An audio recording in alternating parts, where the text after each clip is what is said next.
प्यारे साथियों नमस्कार। कैसे हैं आप सभी लोग? उम्मीद करता हूं बहुत अच्छे होंगे, शानदार होंगे। बढ़िया तरीके से आप सभी प्यारे साथियों की पढ़ाई चल रही होगी। सभी मेरे प्यारे दोस्तों को वेरी वेरी गुड मॉर्निंग। सुबह सुबह आपकी क्लास में आना, आपको पढ़ाना, आपसे मिलना, आपसे बातें करना, आपकी कमेंट देखना, सच में एक अलग ही सुखद अनुभव होता है जब मैं आपकी क्लास ले रहा होता हूं। मेरे प्यारे दोस्त, ये राजधानी पुलिस जिसके लिए आप लोग दिन प्रतिदिन मेहनत कर रहे हैं, और मुझे विश्वास है कि एक दिन होगा जब आप अपनी मंजिल तक पहुंच जाएंगे। तो सभी प्यारे दोस्तों को बहुत सारा प्यार है। मेरे प्यारे दोस्त, बहुत बढ़िया तरीके से क्लास में जल्दी जल्दी जुड़ जाओ। कहां रह गए आप सभी लोग? सभी प्यारे वीर जल्दी से क्लास में आएंगे और बताएंगे कि तैयार हैं आज के सेशन के लिए। एक बार दिल भेजेंगे और इस चीज को यहां पर जाहिर करेंगे कि भैया हम एकदम तैयार हैं आज के सेशन के लिए। कोई दिक्कत नहीं है, कोई भी दिक्कत नहीं है, बढ़िया तरीके से तैयार हैं। तो सभी प्यारे दोस्त आ जाओ भाई जल्दी जल्दी से क्लास में। सबसे पहले बताएंगे कैसे हैं आप सभी। सभी प्यारे साथियों को very very good morning. Good morning to all of you. Very very good morning. नाम बड़ी स्पीड से चल रहे हैं और मेरे प्यारे दोस्तों के हृदय भी यहां पर आ चुके हैं जो इस बात की पुष्टि कर रहे हैं कि हां भैया जी, आज के इस सेशन के लिए हम पूरी तरीके से तैयार हैं। आज के इस सेशन के लिए हम लोग पूरी तरीके से तैयार हैं। बहुत ही बढ़िया, बहुत ही शानदार। एक बार मुझे कमेंट में बता सकते हैं मैंने एंगल निकालने का क्या फॉर्मूला बताया? मैंने अभी आपको बस दो चीजें पढ़ाई है। एंगल कैसे निकाला जाता है और समय कैसे हम लोग ज्ञात करते हैं। हालांकि अभी हमने 0 डिग्री को बहुत अच्छी तरीके से पढ़ लिया। हमने पढ़ा तो 180 डिग्री को भी था, लेकिन 180 डिग्री पर मेरे प्यारे दोस्त हम लोग कैसे वैल्यू निकालते हैं एक बार मुझे कमेंट में बताओ। 0 डिग्री पर पहली वैल्यू में क्या करते हैं? डायरेक्ट 60/11 की गुणा करते हैं। और 180 डिग्री पर क्या बताएंगे सभी प्यारे वीर की? बताएंगे कि क्या करते हैं। जैसे मैं आप लोगों से बोलूं कि भाई मुझे आप लोगों को जवाब देना है, कि भाई 4 व 5 के बीच में 180 डिग्री का कोण कब बनेगा। या फिर मानकर चले मैं आपसे 4 और 5 ना पूछकर अभी ये पूछूं कि भाई बताओ 2 व 3, या फिर जैसे मैं आप लोगों से कहूं भाई मुझे बता दो आप लोग 8 व 9 के बीच में 180 डिग्री का कोण कब बनेगा। सभी प्यारे दोस्त ये समझाना बहुत जरूरी है, इस वजह से मैंने 8 और 9 के बीच में चुना है। मेरे प्यारे गुड्डा, 0 डिग्री के लिए पहली वैल्यू जो भी होती है उस वैल्यू में डायरेक्ट 60/11 की गुणा करते हैं। यस और नो? 180 डिग्री के लिए जो भी पहली वैल्यू होगी, पहली वैल्यू में सबसे पहले आपको +6 करना है, फिर 60/11 की गुणा करनी है 180 डिग्री के लिए। 180 डिग्री का मतलब यह भी हो सकता है कि कब दोनों सुइयां आमने सामने होंगी। बात समझ में आ गई? तो मैंने यहां पर पहली वैल्यू 8 है तो उसमें 6 जोड़ दिया। ये 8 और 6 14 बन गया। ये 8 और 6 14 बन गया। और मेरे प्यारे गुड्डा, जैसे ही आप लोग अब कहेंगे कि भैया ये 14 बन गया, तो मुझे ये बताओ क्या 14 का अर्थ क्या मैं इसमें 14 गुणा 60/11 कर दूं? नहीं करेंगे। देखो बहुत सारे लोग 76 सही 4/11 आंसर देने लग गए। यार थोड़ा सा दिमाग से सोचो मेरे वीर की क्या 76 मिनट, 77 मिनट, क्या 60 मिनट से ऊपर कभी भी मिनट बन सकती है? ऐसे एग्जामिनर आपको फंसाने की कोशिश करता है। आप लोग क्या करेंगे, 14 गुणा 60/11 करेंगे, इक्वेशन को सॉल्व करेंगे, वैल्यू 76 मिनट पे चली जाएगी। मुझे ये बताओ 76 मिनट होती हैं क्या घड़ी में? इसका जवाब हम कैसे निकालेंगे? 14 का अर्थ क्या होता है? 14 बजकर इतनी मिनट हो रही हैं, तो इसका मतलब क्या है? मुझे कमेंट करके बताओ, 14 बजकर इतनी मिनट हो रही हैं, तो इसका 14 बज रहे हैं घड़ी में, कितना बज रहा है? मतलब 2 बज रहा है। सही है, 14 बज रहे हैं, इसका मतलब 2 बज रहा है। तो मेरे प्यारे गुड्डा, 14 का जो अर्थ होगा वो होगा 2। सही है, 14 का जो अर्थ होगा वो होगा 2, और मैं वैल्यू में क्या करूंगा? 2 गुणा 60/11, 2 गुणा 60/11, तो ये 60 दूनी 120/11 बनेगा, और 120/11 का अर्थ होता है 10 सही 10/11 मिनट। जवाब होगा मेरे सवाल का 8 बजकर 10 सही 10/11 मिनट।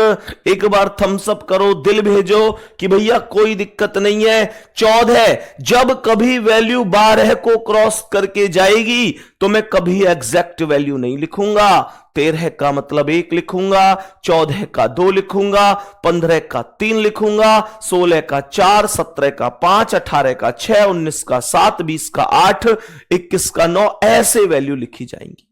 22 का 10, 11, 23, ऐसे वैल्यू लिखी जाएंगी। सही है, तो सभी मेरे प्यारे वीर, उम्मीद करता हूं इतना सा कॉन्सेप्ट तो समझ गए होंगे और बहुत बढ़िया तरीके से आपको इतनी चीज आ भी गई होगी। तो मेरे सभी प्यारे वीर अभी मुझे बताएंगे, अभी आप लोग मुझे बताएंगे कि भैया अगर आप लोगों से पूछा जाता है, आप लोगों से पूछा जाता है कि 7वें, चलो अभी मुझे यह बताओ पहले आप लोग कि अगर मैं आप लोगों से पूछता हूं, मैं आप लोगों से पूछता हूं कि भैया मुझे आप लोग बताओ कि 11 व 12 के बीच में कब बनेगा 180 डिग्री का कोण?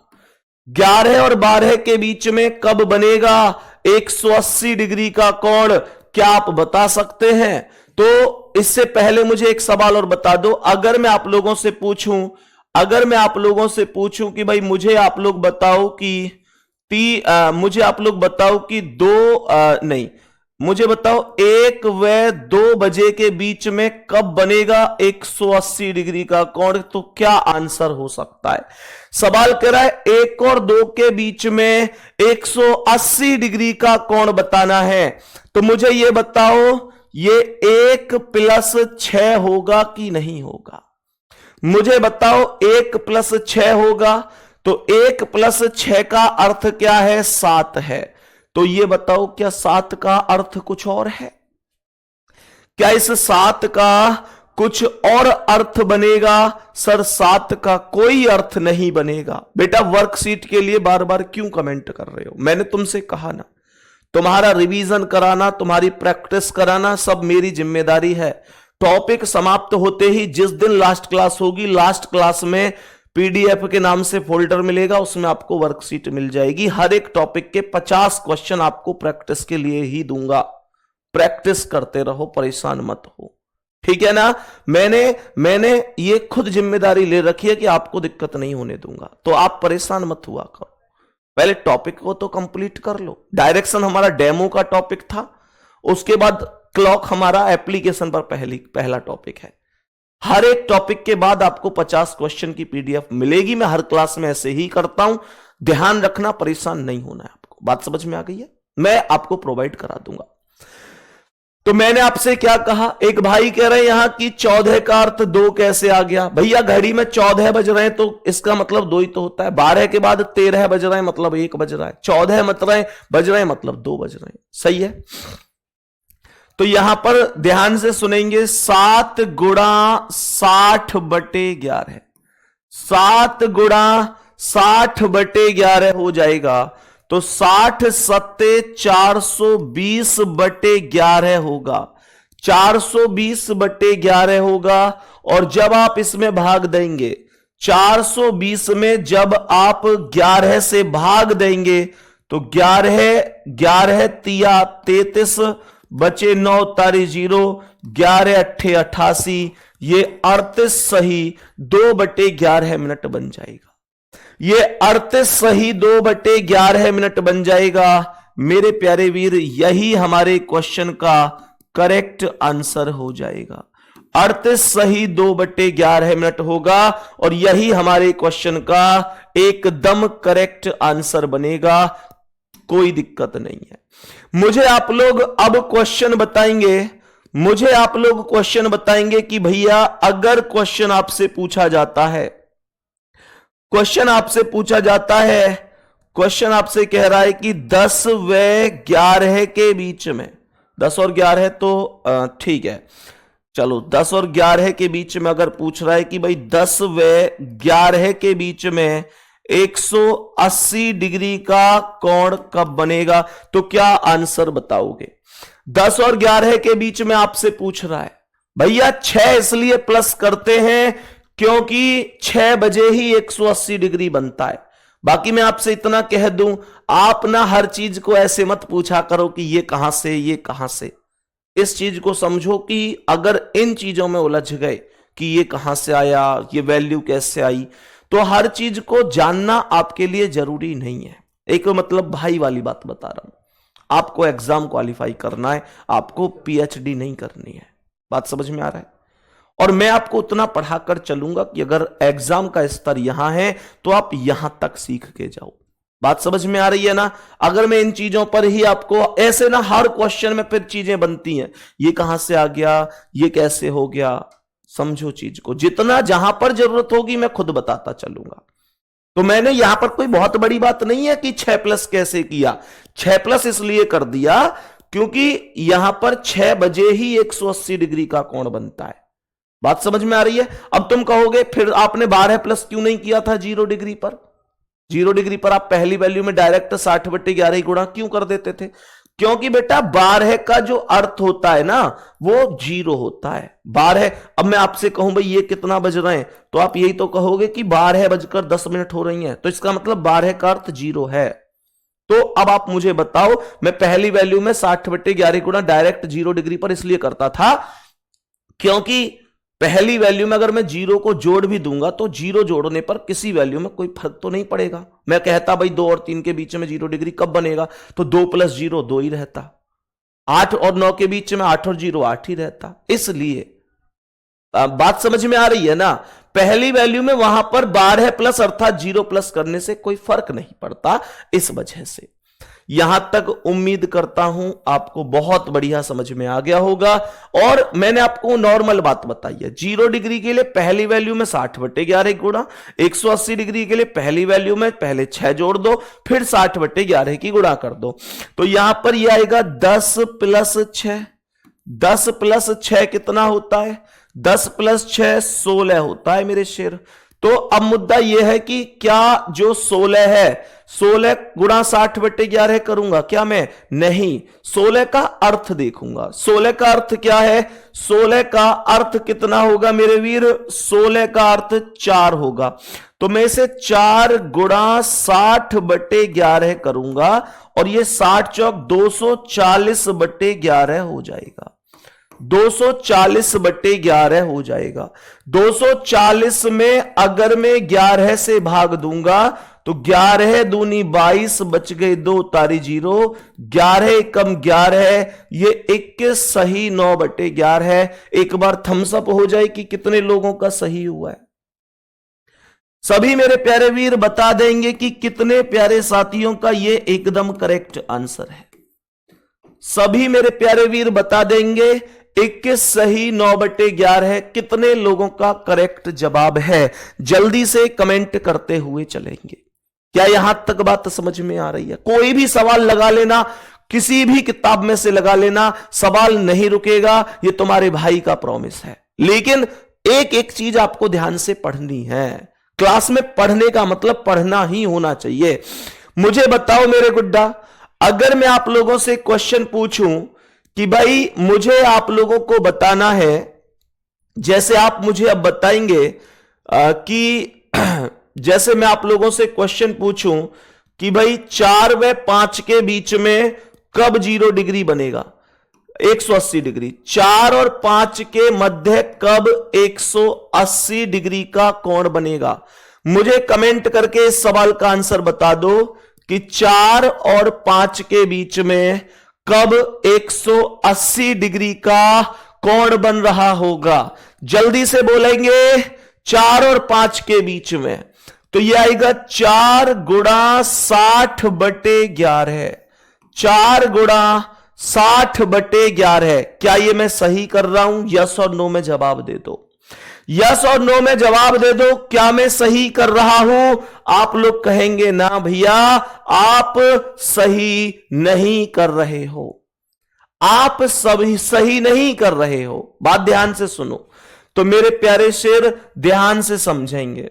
आप बोलेंगे 4 गुणा 4 प्लस 6, तो 4 प्लस 6 कितना हो गया? 10 हो गया। और आप डायरेक्ट 10 गुणा 60/11 अब कर सकते हैं।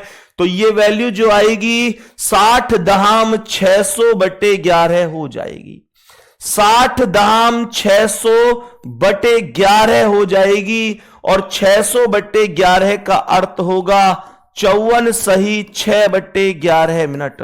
54 सही 6/11 मिनट करेक्ट वैल्यू होगी। और 54 सही 6/11 मिनट आपके क्वेश्चन का भी राइट आंसर होगा। भाई डायरेक्ट हो सकता है ना, 60 दहाम 600, 600/11 कितना आया? 54 सही 6/11 मिनट। 54 सही 6/11 मिनट करेक्ट वैल्यू हो गई, करेक्ट आंसर हो गया। मुझे बताएंगे मेरे सभी प्यारे दोस्त, क्या प्रश्न में कोई दिक्कत हुई? अब सभी मेरे प्यारे दोस्त बता देंगे। 180 डिग्री निकालना कोई बड़ी बात तो नहीं है। अब 180 डिग्री के मेथड को समझो। 180 डिग्री के मेथड को समझो। क्वेश्चन लिखो, पूरे एक दिन में, क्वेश्चन कह रहा है पूरे एक दिन में, जैसे हमने 0 डिग्री को पढ़ा था ना, ऐसे ही 180 डिग्री का मेथड होगा। यह कह रहा है पूरे एक दिन में, पूरे एक दिन में 180 डिग्री का कोण, पूरे एक दिन में 180 डिग्री का कोण, 180 डिग्री का कोण कितनी बार बनेगा? कितनी बार बनेगा? पूरे एक दिन में 180 डिग्री का कोण कितनी बार बनेगा? इस क्वेश्चन का आंसर ध्यान से सुनेंगे। सभी प्यारे दोस्त बताएंगे। मैंने क्या बोला? मैंने कहा भाई एक दिन में 180 डिग्री का कोण है। यहां पर हमने 0 डिग्री को डिटेल के साथ समझा था, सेम 180 डिग्री का भी मेथड है। तो भैया 180 डिग्री का जो एंगल है वो बताएंगे कि 1 घंटे में कितनी बार बनता है। तो 1 घंटे की जो वैल्यू होती है, जो 1 घंटे की वैल्यू होती है वो 1 बार होती है। 180 डिग्री का कोण 1 घंटे में 1 बार ही बनता है। मेरे प्यारे दोस्त ध्यान से सुनेंगे। भैया जी मैं फाउंडेशन बैच से हूं, ऐसे सवालों को चुटकियों में कर सकता हूं। Thank you, thank you very much मेरे भाई। दिल खुश हो जाता है कि कोई पढ़ने के बाद अगर संतुष्ट है कि हाँ भैया मैं आपसे पढ़ा हूं और अब एकदम ओके है, तो थैंक यू मेरे भाई, दिल से बहुत बहुत धन्यवाद। पूरे एक दिन में 180 डिग्री का कोण कितनी बार बनेगा? 1 घंटे में 1 बार बनता है। 12 घंटे में ये 12 बार ही बनना चाहिए, लेकिन ये 12 घंटे में 12 बार नहीं बनता, ये 11 बार ही बनता है। तो इसका मतलब जैसे वहां पर वैल्यू कम हुई थी तो यहां पर भी कम हुई है। तो मेरे प्यारे दोस्त पूरे एक दिन की वैल्यू बोली है तो एक दिन की वैल्यू 24 घंटे की होती है।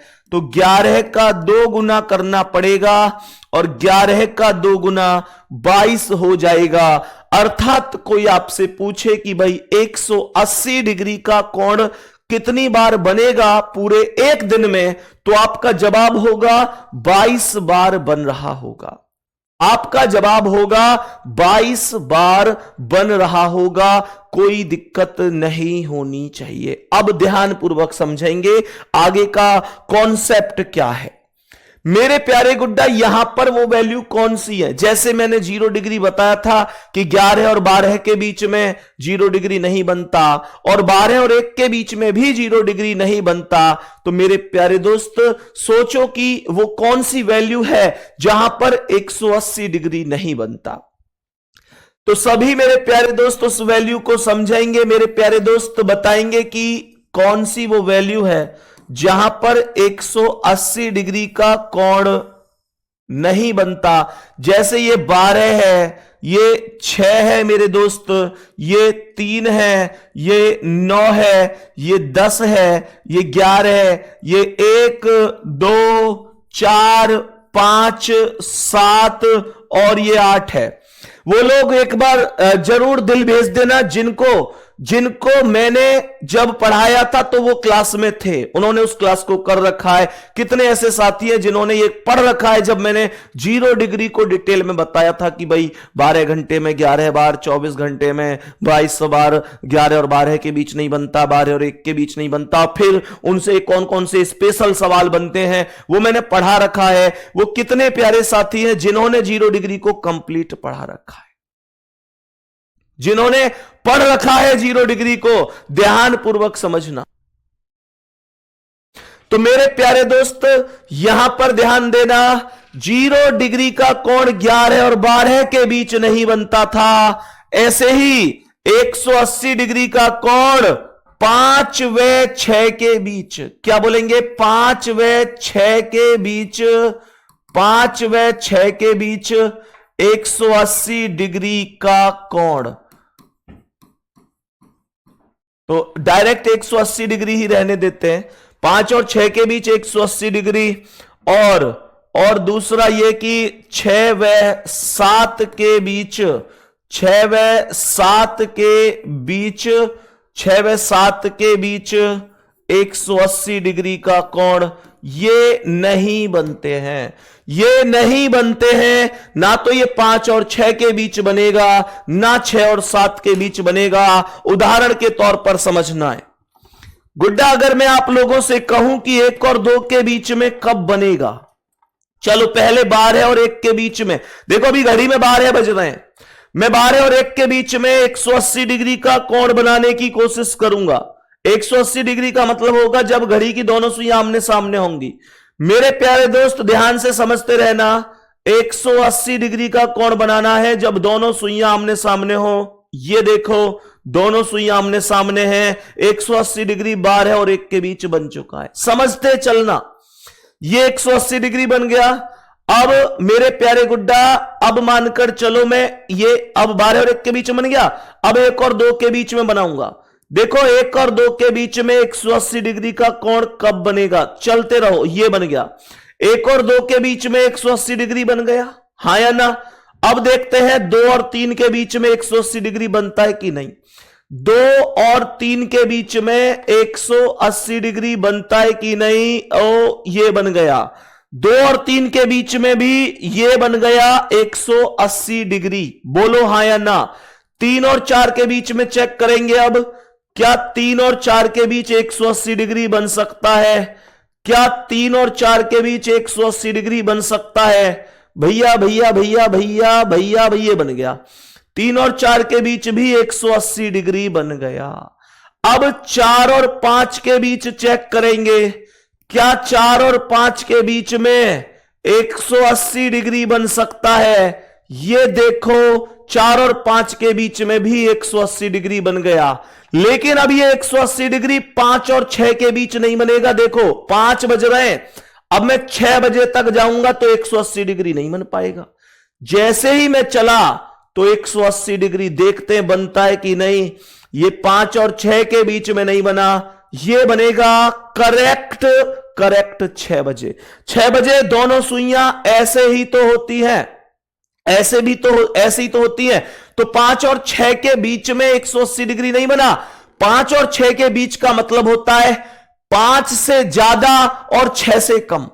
मैंने कहा 5 से ज्यादा और 6 से कम, ये 180 डिग्री का अवास्तविक अर्थ होता है। लेकिन यहां पर ये करेक्ट 6 बजे बना है मेरे गुड्डा। अब 6 और 7 के बीच भी नहीं बनेगा। देखो, जब मैं 6 से आगे बढ़ा तो ये 6 और 7 के बीच भी 180 डिग्री नहीं बन पाएगा। ये घड़ी में 7 बज गए पर 180 नहीं बना, ये बना 7 से आगे जाके यहां पर, जो कि 7 और 8 के बीच में काउंट होगा। ऐसे करके आप हर एक वैल्यू के बीच में 180 डिग्री का एंगल बना सकते हैं। लेकिन 5 और 6 और 6 और 7 के बीच में 180 डिग्री नहीं बना सकते। ध्यान से समझने की कोशिश करना। अजीत यादव भाई लिख रहे हैं, सर फाउंडेशन बैच अभी भी ले सकते हैं क्या? मैं कहूंगा भाई निश्चित रूप से ले सकते हैं, कोई दिक्कत नहीं है।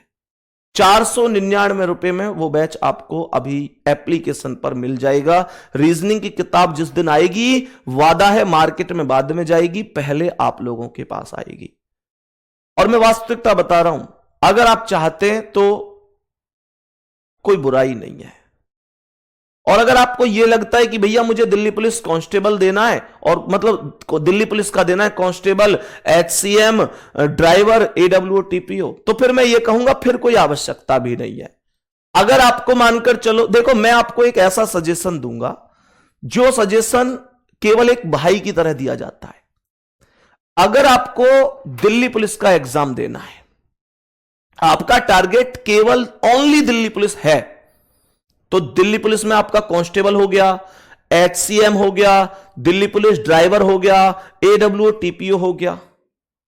अगर आपको वही टारगेट है कि हां मुझे देना है, तो फिर मैं एक चीज बोलूंगा, आपको कोई बैच लेने की जरूरत नहीं है। मैं स्पष्ट बता रहा हूं।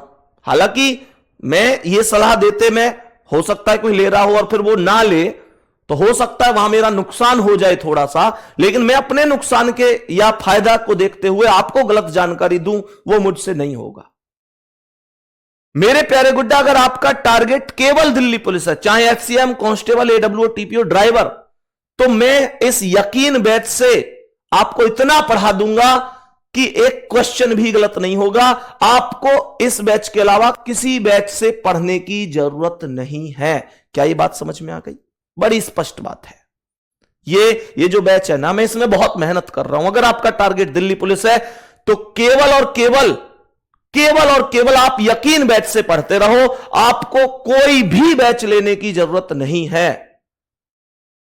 हां, अगर आपका टारगेट यह है कि भैया मुझे CGL भी देना है, या मुझे मानकर चलो कल UPSI की वैकेंसी आएगी तो वो भी देनी है, या रेलवे के एग्जाम देने हैं, ये सारी चीजें, तो आप फाउंडेशन बैच रीजनिंग वाला ले सकते हैं, फिर कोई दिक्कत नहीं है।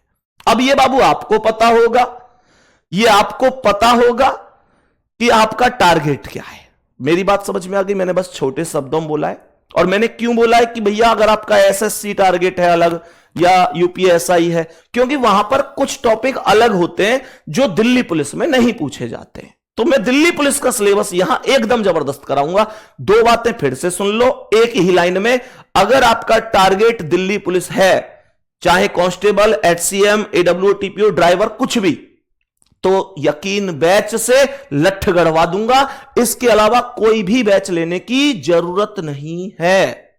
और अगर आपका टारगेट कुछ अलग है, चाहे वो रेलवे का कोई एग्जाम है, SSC का कोई एग्जाम है, या मानकर चलो UPSI है, या कोई और है, तो फिर आप एप्लीकेशन से 499 रुपए में फाउंडेशन बैच ले सकते हैं। ठीक है? और अगर दिल्ली पुलिस है तो फिर यह बैच पर्याप्त है। दिल खोल के पढ़ा रहा हूं मैं इस बैच में। आ जाओ ध्यान से, एकदम गजब पढ़ रहे हैं। तो यह बात समझ में आ गई। 5 और 6 के बीच और 6 और 7 के बीच में 180 डिग्री का कोण नहीं बनता। क्यों नहीं बनता? इस चीज को ध्यान से समझना, ध्यान से समझना मैं आपको क्या कह रहा हूं। भाई हम ऐसे तो निकालते हैं कि 5 में 6 जोड़ो तो ये 5 + 6 11 गुणा 60/11 ही तो होगा। तो मेरे प्यारे दोस्त, मैं 11 से 11 खत्म करूंगा तो ये 60 मिनट आएंगी। मुझे ये बताओ कि 60 मिनट आएंगी, क्या ये बात समझ में आ रही है? ये 60 मिनट आएंगी। तो मेरे प्यारे गुड्डा, 60 मिनट का मतलब क्या 5 बजकर 60 मिनट बोला जाएगा? 5:60 का अर्थ तो सीधा 6 बजे ही होगा। यह वैल्यू इसलिए काउंटेबल नहीं होगी। सही है। तो 5 और 6 के बीच 180 डिग्री नहीं बनेगा। मैं लिख देता हूं, नहीं बनेगा। सही है। और यहां भी 6 और 7 के बीच 180 डिग्री नहीं बनेगा। तो इन वैल्यू में 180 डिग्री नहीं बनता। यहां पर मेरे प्यारे गुड्डा ये 6 + 7 हो गया। 6 + 7 13 हो गया। 13 का मतलब क्या है भाई, जब मैं 6 + 7 जोड़ूंगा तो 6 + 7 13 होगा, और 13 का अर्थ होगा 1, क्योंकि ये 12 से 1 जाता है। मेरे सभी प्यारे दोस्त बताओ, 12 से 1 ज्यादा है। तो यहां पर ये 13 का मतलब 1 × 60/11 हो गया। तो ये 60/11 होगा। ये कितना हो जाएगा, 1 × 60/11। तो इसका अर्थ क्या है, 60/11। इसका अर्थ है, इसका अर्थ 60/11 हुआ। क्या गड़बड़ हुई है कहीं, 6 और 7 के बीच में 180 डिग्री। 6 + 7 13, 1 × 60/11, 5 और 6, 6 और 7, 6। ओके, गलती तो हमने यहीं कर दी। 6 + 7 क्यों कर दिया, 6 + 6 ही तो होगा, 6 ही तो जोड़ते हैं।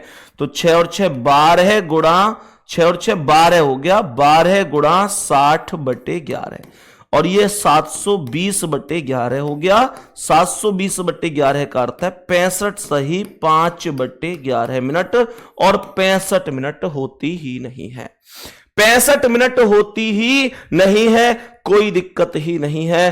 तो 5 और 6 के बीच में नहीं बनता, 6 और 7 के बीच में भी नहीं बनता। तो ध्यान रखना, जो यूनिक क्वेश्चन बनते हैं ना, उनमें ये टोल बनेगा, ये वाले वैल्यू टोल बनेगी। ये आपको ध्यान रखनी है। जैसे वहां पर पूछता था ना 0 डिग्री पर कि भाई एक घड़ी इतने बजे से इतने बजे तक चलती है, तो कितनी बार बनेगा 180 0 डिग्री का कोण, ऐसे ही यहां पर पूछेगा।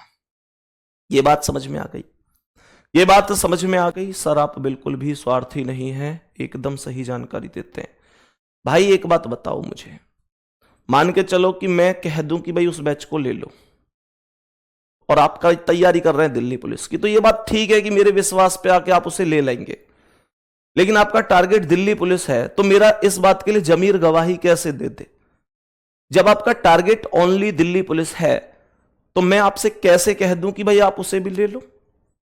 मतलब मैं अगर 2-4 लाख रुपए कमा भी लूं, तो उसके लिए मतलब मैं उन लोगों के सामने झूठ बोल दूं जिन लोगों की वजह से मुझे सच में एक अच्छे टीचर का दर्जा मिला हुआ है। 2-4 लाख रुपए कीमत रखते हैं, या वो चीज कीमत रखती है जो आप विश्वास करते हैं। विश्वास खरीदा नहीं जा सकता। मुझे अच्छी तरह से पता है, मैं कह दूंगा ना कि यार ठीक है तुम जल्दी जल्दी वहां से, मेरे पास बहुत सारी चीजें आपको कहने के लिए कि भाई ठीक है जल्दी जल्दी वहां से सिलेबस कर लोगे, आप उस बैच को ले लो। तो फिर कहीं ना कहीं मेरे अंदर से यह भी आएगा कि यार मैं ना अपने फायदा के चक्कर में इन बच्चों को गलत जानकारी दे रहा हूं। वो चीज नहीं आनी चाहिए। मेरे प्यारे दोस्त, मैं इस चीज में विश्वास रखता हूं कि भाई इस धरा पर सब धरा रह जाएगा। मरने के बाद बैंक का अकाउंट नहीं बताता कि तुमने क्या कमाया, शमशान की भीड़ बताती है कि तुमने क्या कमाया। मरने के बाद लोग तुम्हारे बारे में क्या बातें कर रहे हैं, उससे पता चलता है कि आप स्वर्ग में गए या नरक में गए। लोग क्या कह रहे हैं, लोग कह रहे हैं कि स्वार्थी व्यक्ति था, अपने ही बारे में सोचता था, उसने लोगों का कभी भला नहीं चाहा, अपने बारे में सोचता रहता था, दूसरे व्यक्तियों का हमेशा दिल दुखाया। तो आप मुझे यह बताओ, जब आपके बारे में इस तरीके की चर्चाएं लोगों के मध्य हैं, तो आप कभी स्वर्ग में कैसे जा सकते हैं। लेकिन अगर आपके बारे में ये चर्चाएं हैं कि यार बहुत बढ़िया व्यक्ति था, अपने फायदा के चक्कर में कभी यह नहीं था कि उसने किसी का दिल दुखाया हो, तो फिर वहां पर व्यक्ति सीधा स्वर्ग में जाता है। मैं तो इतना समझता हूं, बाकी मुझे नहीं पता स्वर्ग क्या है नरक क्या है, वो मुझे लगता है इस पृथ्वी पर ही है। लेकिन अगर कुछ है तो वो पता चल जाता है लोगों की राय से, लोगों के विचारों से, लोगों के मन के भाव से। यही वास्तविकता है। तो मेरे प्यारे गुड्डा, यही चीजें हैं। इसी वजह से मैं कह रहा हूं बार बार, दिल्ली पुलिस आपका टारगेट है तो आपके लिए यह बैच पर्याप्त है। आपको लेने की जरूरत नहीं है, क्योंकि मेरे पास बहुत सारे मैसेज आते हैं, भैया मैं उस बैच को ले लूं। मैं बस एक बात पूछता हूं, बेटा टारगेट केवल दिल्ली पुलिस है या इसके अलावा एसएससी, सीजीएल, सीपीओ, एमटीएस या रेलवे का कोई एग्जाम या यूपीएसआई, ये सब टारगेट है? तो कोई बच्चा ये कहता है भैया मेरे टारगेट तो सब हैं, तो मैं कह देता हूं भैया आप बैच ले सकते हैं, फाउंडेशन वाला बैच भी आप ले सकते हैं। और अगर कोई कहता है ओनली दिल्ली पुलिस, तो मैं एक बात कहता हूं, बाबू इस बैच से ही आपको एग्जाम क्वालिफाई करा दूंगा, आपके भाई का प्रॉमिस है। अब सुनो ध्यान से मेरे प्यारे गुड्डा, हम इतना कॉन्सेप्ट समझ गए। अब मेरे प्यारे दोस्त, जब हम इतना कॉन्सेप्ट समझ गए हैं, तो अब आप लोग कॉपी पर एक हेडिंग लिखेंगे, वाटर इमेज और मिरर इमेज। ध्यान से समझने की कोशिश करेंगे, सभी प्यारे दोस्त ध्यान से समझेंगे। तो मेरे प्यारे वीर बताएंगे कि जो दर्पण प्रतिबिंब है, मिरर इमेज है, मिरर इमेज उससे रिलेटेड क्वेश्चन एग्जाम में कैसे बनते हैं, सभी प्यारे दोस्त ध्यान से सुनेंगे। मिरर इमेज क्या होता है बाबू, हमेशा ध्यान रखना, मिरर इमेज के रिगार्डिंग, मिरर इमेज के रिगार्डिंग ध्यान से समझने की कोशिश करना। मिरर इमेज के रिगार्डिंग अगर घड़ी में मानकर चलो बजे हुए हैं, उदाहरण के तौर पर 2 बजे हुए हैं, आपसे कह रहा है कि इसका मिरर इमेज क्या बनेगा, हेडिंग लिख लेना, दर्पण प्रतिबिंब की बात बता रहा हूं। हेडिंग लिख लेंगे, दर्पण प्रतिबिंब बता रहा हूं। अगर मेरे प्यारे गुड्डा सुनो ध्यान से, मैंने आप लोगों से क्या बोला, बेटा ये क्लॉक खत्म नहीं हुआ, ये क्लॉक का ही एक टाइप होता है, दर्पण और जल प्रतिबिंब वाला क्लॉक का ही टाइप है, अभी क्लॉक खत्म नहीं हुआ। यहां पर क्वेश्चन ऐसे बनते हैं कि एक घड़ी में 2 बज रहे हैं, बताओ उस समय पर अगर उस समय को दर्पण में देखा जाए तो कितना समय दिखेगा, ऐसे सवाल। बात समझ में आ गई? ये अब सुनो मेरे प्यारे वीर, अगर घड़ी में 2 बज रहे हैं तो आपको क्या करना है, 12 में से घटा देना है। दर्पण प्रतिबिंब के लिए हमेशा 12 में से घटाया जाता है, यह ध्यान रखना। कमेंट करो कितने में से, 12 में से घटाया जाता है जब आपसे दर्पण प्रतिबिंब पूछता है। तो मैंने आप लोगों से कहा 12 में से 2 गए तो 10 बज रहे। अगर क्वेश्चन पूछे घड़ी में 2 बज रहे हैं, बताओ दर्पण में देखने पर यह घड़ी कितना समय दिखाएगी, तो मैं कहूंगा 12 में से घटा दो, 10 दिखाएगी। बात ओके हो गई? मैं आप लोगों से बोलता हूं मेरे प्यारे शेर कि अगर घड़ी में मानकर चलो घड़ी में बजे हुए हैं 8 और सवाल कह रहा है घड़ी में 8 बजे हैं, बताओ घड़ी दर्पण में दिखे जाने पर कितना समय दिखाएगी, तो मेरे प्यारे शेर क्या बोलेंगे, 12 में से घटा दो। ध्यान रखो, हेडिंग लिख लो, दर्पण प्रतिबिंब के प्रश्नों को 12 में से घटाया जाता है। अब कुछ लोग यहां पर दिमाग लगा रहे होंगे जिन्होंने पहले क्लॉक में इस टाइप को पढ़ रखा है कि भैया जी हमने तो पढ़ा हुआ है क्या, 11:60। ऐसे लोग होंगे क्लास में, मैं अभी बताऊंगा उसका लॉजिक। 11:60 पढ़ रखा है ना भाई, कुछ लोगों ने पढ़ रखा होगा, अच्छी बात है। 12 में से 8 गए तो ये 4 आ गया, 12 में से 8 गए तो ये 4 आ गया, कोई दिक्कत नहीं है। मेरे सभी प्यारे दोस्त ध्यान से सुनना, सभी प्यारे दोस्त ध्यान से सुनेंगे।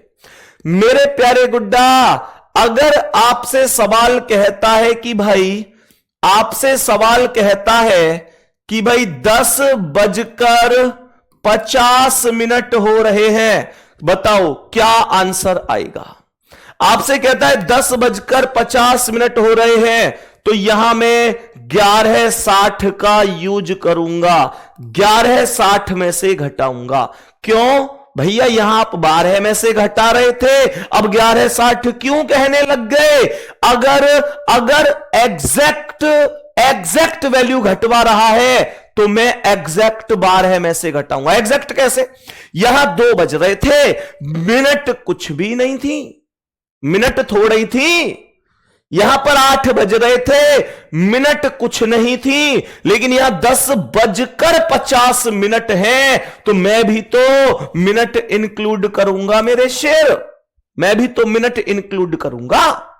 अब सुनो ध्यान से, ये 11:60 12 ही तो है, ये कोई और नहीं है, बस मैंने 12 को बदल कर लिख दिया, क्योंकि बचपन से पढ़ते आ रहे हैं, मिनट के नीचे मिनट, घंटे के नीचे घंटे, सेकंड के नीचे सेकंड होती है। तो मैं क्या बोलूंगा, 11:60 में से इस वजह से घटा रहा हूं क्योंकि मुझे पता है कि 60 मिनट का मतलब 1 घंटा, और 1 घंटा इधर 11 में जाकर मिलेगा तो भी 12 है, लेकिन यहां 10:50 है, तो मैं 12 को ही 11:60 लिख दूंगा। 11:60, 11 घंटा प्लस 60 मिनट, ये अब भी तो 12 ही है। मैं बोलूं 11 घंटा प्लस 60 मिनट, ये 12 ही तो घंटे हैं, क्योंकि ये 60 मिनट 1 घंटा ही तो है। बेटा समझ में आ गई ये बात कि नहीं? बताओ जल्दी से बोलो। तो मैं इसे इस वजह से 11:60 में से, ये 60 क्यों आया ये समझ में आया, 60 का प्रयोग क्यों होता है ये समझ में आया। तो मैं बोलूंगा 60 में से 50 गए तो 10, और 11 में से 10 गए 1, ये 1:10 हमारी वैल्यू आई है। 1 एक भाई कह रहा है जी प्रैक्टिकल करके दिखाओ कि 12 में से ही क्यों घटा रहे हैं। भाई तो हर चीज पे प्रैक्टिकल करवाते हो, आओ सिखाता हूं, परेशान मत हो मेरे शेर, मैं करवाऊंगा प्रैक्टिकल। मेरे प्यारे गुड्डा मानकर चलो ये घड़ी है, ये 12 बज रहे हैं, ये 6 बज रहे हैं, ये 3 बज रहे हैं, ये 9, ये 10, ये 11, 1 2 4 5 7 और ये 8। अब मैंने यहां पर ये दर्पण लगा दिया, मैंने कहा इस दर्पण में इस घड़ी को चेक करना है कि क्या क्या टाइमिंग है। मेरे प्यारे शेर, दर्पण प्रतिबिंब में लेफ्ट और राइट बदलता है, यह बात ध्यान रखना। अगर मैं ऐसे लिख रहा हूं ना, मेरे पीछे दर्पण लगा हुआ है, तुमको ध्यान रखना ऐसे दिखेगा कि जैसे मैं लेफ्ट हैंड से लिख रहा हूं। अगर ऐसा चिन्ह है और यहां दर्पण लग रहा है और मैं उसे दर्पण में देख रहा हूं, तो वो ऐसे दिखता है। मानते हो कि इस बात को या नहीं? दर्पण प्रतिबिंब में लेफ्ट और राइट चेंज हो जाता है, दर्पण प्रतिबिंब में लेफ्ट और राइट चेंज हो जाता है। तो जरा ध्यान से सुनेंगे, लेफ्ट और राइट चेंज होता है, ऊपर नीचे समान होता है।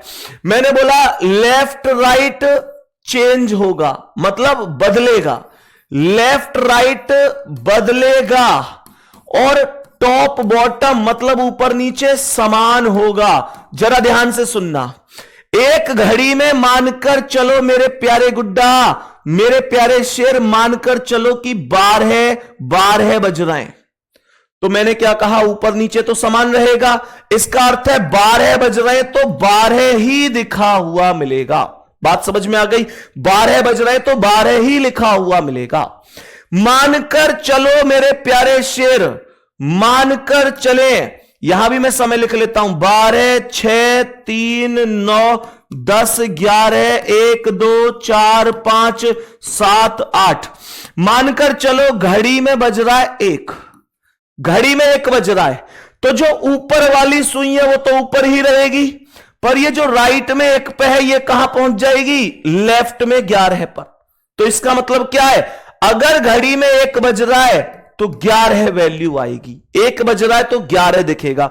मानकर चलो ये सुई यहां है तो ऊपर वाली तो सही रहेगी। ये अगर 2 बज रहा है, मानकर चलो कि ये वैल्यू के हिसाब से अगर ये 2 बज रहा है तो 2 बजे मेरे प्यारे दोस्त, 2 बजे ये जो 2 वाली ये सुई है ये कहां पहुंच जाएगी? 10 पर, ऐसे पहुंचेगी दर्पण में। तो 2 वाली सुई कहां पहुंचेगी? 10 पर। एग्जाम्पल अभी और देखो मेरे प्यारे गुड्डा, अगर घड़ी में ये 3 बज रहा है तो ये तो ऊपर वाली ऊपर ही रहेगी, और इधर वाली कहां पहुंच जाएगी? यहां पहुंच जाएगी। तो 3 वाली पहुंच जाएगी कहां? 9 पर। हां या ना? आगे और सुनो, अगर मेरे प्यारे गुड्डा मानकर चलो ये घड़ी में 4 बज रहे हैं तो ये वाली सुई कहां पहुंचेगी? सीधा यहां पहुंचेगी भाई, यहां से यहां। तो 4 वाली कहां पहुंच गई? 8 पर। मेरे प्यारे गुड्डा और सुनो भाई, सुनो। अगर 5 बज रहे तो ये कहां पहुंचेगी? सीधी यहां 7 पर। तो 5 वाली कहां पहुंची? 7 पर। क्या ये समझ में आया? मेरे प्यारे दोस्त ध्यान से सुनना। अगर मानकर चलो घड़ी में ये 6 बज रहे हैं, करेक्ट, तो फिर लेफ्ट राइट कुछ है ही नहीं, ऊपर और नीचे, टॉप और बॉटम, और ये तो समान रहता है। तो 6 वाली कहां दिखेगी? सीधी 6 पर ही दिखेगी, 6 पर ही दिखेगी। अब जरा ध्यान से सुनना, मुझे ये बताओ 12 माइनस 12 तो 0 आया, और 12 का अर्थ 0 ही रख सकता हूं। ध्यान से समझते रहना, हर एक वैल्यू 12 में से ही माइनस हुई है, हर एक वैल्यू 12 में से ही माइनस हुई है। जरा गौर से सुनो, 12 minus 1 11, 12 minus 2 10, 12 minus 3 9, 12 minus 4 8, 12 minus 5 7, 12 minus 6। समझ में आया? अब उल्टा देख लो, 12 minus 11 1, 12 minus 10 2, 12 minus 9 3, 12 minus 8 4, 12 minus 7 5, 12 minus 6। मजे आई कि नहीं? बोलो, जल्दी से बोल दो, क्या बात समझ में आ रही है? ये बार है इस वजह से आता है, ये बार है इस वजह से आता है। हमेशा आप लोग ध्यान रखेंगे। मेरे प्यारे वीर बताएंगे कि यहां तक ओके है। जल्दी से एक बार दिल भेज दो अगर समझ में आ गया हो तो। मैंने कहा था ना, परेशान नहीं होना, मैं सिखाऊंगा। यहां तक बोलो जल्दी से, यहां तक बोलो जल्दी से। क्या एकदम ओके समझ में आया है? मेरे प्यारे गुड्डा, अब मानकर चलो एक घड़ी में मानकर चलो कि 9:25 हो रही है, तो कितना आंसर आएगा? 11:60 में से घटाऊंगा, 11:60 में से ही तो घटाऊंगा। तो 10 में से 5 गए 5, 5 में से 2 गए 3, 11 में से 9 गए 2, ये 2:35 आंसर आएगा। ये आंसर आएगा 2:35। क्या ये बात समझ में आ रही है? क्या ये बात समझ में आ रही है? मेरे प्यारे दोस्त यहां पर और सुनो, मानकर चलो सवाल आपसे कहता है कि भाई घड़ी में 8 बजकर, घड़ी में सवाल, अच्छा 8 छोड़ो, यहां पर मुझे बताओ, अगर मैं कहूं कि भाई 5 बजकर 20 मिनट हो रही है, तो कितना आंसर आएगा? मैं कह रहा हूं 5 बजकर 20 मिनट हो रही है, तो जल्दी से बताओ क्या आंसर आएगा? सवाल करा एक घड़ी में 5 बजकर 20 मिनट हो रही है, इस समय को अगर दर्पण प्रतिबिंब में देखा जाए तो बताओ यह समय कितना दिखाई देगा? सर क्या पैर ठीक है अब आपका? बिल्कुल ओके मेरे शेर, देखो देखो देखो देखो, एकदम ठीक है, कोई दिक्कत नहीं है। है भाई? ठीक है कि नहीं है? चलो अब सुनो ध्यान से, 5 बजकर 20 मिनट हो रही है, कोई दिक्कत? नो दिक्कत। अब क्या करेंगे? 11:60 में से घटा देंगे, 11:60 में से 60 में से 20 गए 40, और 11 में से 5 गए 6, 6 बजकर 40 मिनट जवाब आ चुका है। 6 बजकर 40 मिनट आपके प्रश्न का जवाब आ चुका है। अब सुनो जी आगे की कहानी। मेरे प्यारे शेर इतना समझ गए? अगर मानकर चलो मैं आप लोगों से कहूं कि भाई सवाल कराए 11 बजकर 30 मिनट हो रही है, तो सवाल का आंसर कितना आएगा? 11 बजकर 30 मिनट हो रही है, कितना आंसर आएगा? जल्दी से बताएंगे मेरे सभी प्यारे दोस्त, जल्दी से बोलो। मैंने कहा 11:60 में से घटाना होगा, 60 में से 30 गए तो 30, और 11 में से 11 गए तो 0। बोलो ये समय कितना है? 0 0 30 का मतलब क्या है? 0 0 30 का मतलब क्या है? क्या अर्थ है इसका? तो आप बोलेंगे भैया इसका अर्थ होगा इतना बोलो, या 12 बजकर 30 मिनट बोलो, यही समय होगा। या तो इतना बोलो या 12:30 बोलो, इतना समय होगा, कोई दिक्कत नहीं है भैया जी, कोई दिक्कत यहां तक नहीं है। ऐसे ही उदाहरण के तौर पर अगर मैं आप लोगों से क्वेश्चन पूछूं कि गुड्डा अगर 12:30 है तो आंसर कितना आएगा?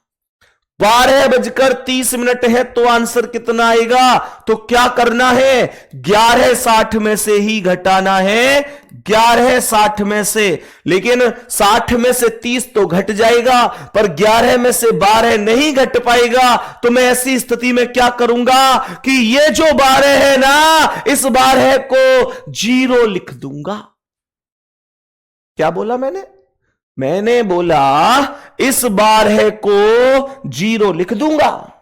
इसका मतलब क्या है कि मैं 12 को 0 और 0 को 12 अपनी सुविधा के अनुसार मान सकता हूं, कोई दिक्कत नहीं है।